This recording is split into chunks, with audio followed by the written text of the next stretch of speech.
आपको एक और मजे की बात बता दूं, ये आप जरदारी साहब को कल सदर बन लेने दें, ये बड़ी एक इंटरेस्टिंग सिचुएशन डेवलप होगी।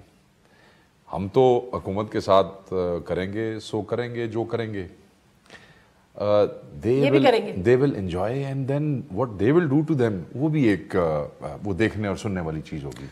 उस पे भी लोग कहानियां लिखेंगे। लेकिन उससे पहले मेरे पास टाइम थोड़ा सा कम है, ये सारी बातें आपने की बड़ी उसूलों वाली। देखना मजे की बात है, बिलावल साहब उठ के कहेंगे जिस वक्त महंगाई उन्होंने करनी है उसके बगैर रह नहीं सकते, चीजें महंगी करेंगे, जुल्म करेंगे लोगों के साथ, गड़बड़ करेंगे, ये वजारतों में तो है नहीं, ये खड़े होके कंडेम करेंगे। हाँ, इनको अपना वोट बैंक पीपल्स पार्टी है ना, कंडेम करेगी। एक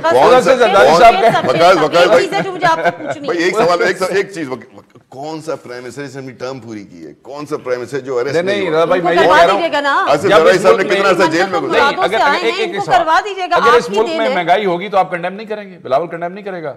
सब करेंगे, लेकिन ये करेंगे कि जाके हल भी तो निकालेंगे ना, सिर्फ कंडेम करने से क्या हल करेंगे? घर से पैसे तो निकालेंगे। $200 अरब लाइन है इस मुल्क के अंदर। सर कैसे आप हल निकलवाएंगे? तो फिर तो आप उनके पैर मजबूत करेंगे, वो आप चाहेंगे? हम हल तो निकला हुआ जी, सॉरी वो आप चाहेंगे नहीं कि ये हुकूमत को डिलीवर कर जाए और सारा क्रेडिट ले जाए। पार्टी बेशक अगर उस वक्त फेडरल गवर्नमेंट में नहीं बैठी हुई, दो प्रोविंशियल गवर्नमेंट उसकी हैं।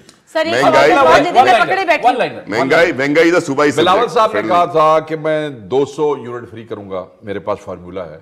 मोहतरमा हमारी जो चीफ मिनिस्टर साहब हैं और उनके चचा, उन्होंने कहा था मैं 300 500 यूनिट तक फ्री होएगी। 300 ही कर दें, निकला पड़ा है ना जी। बिलावल साहब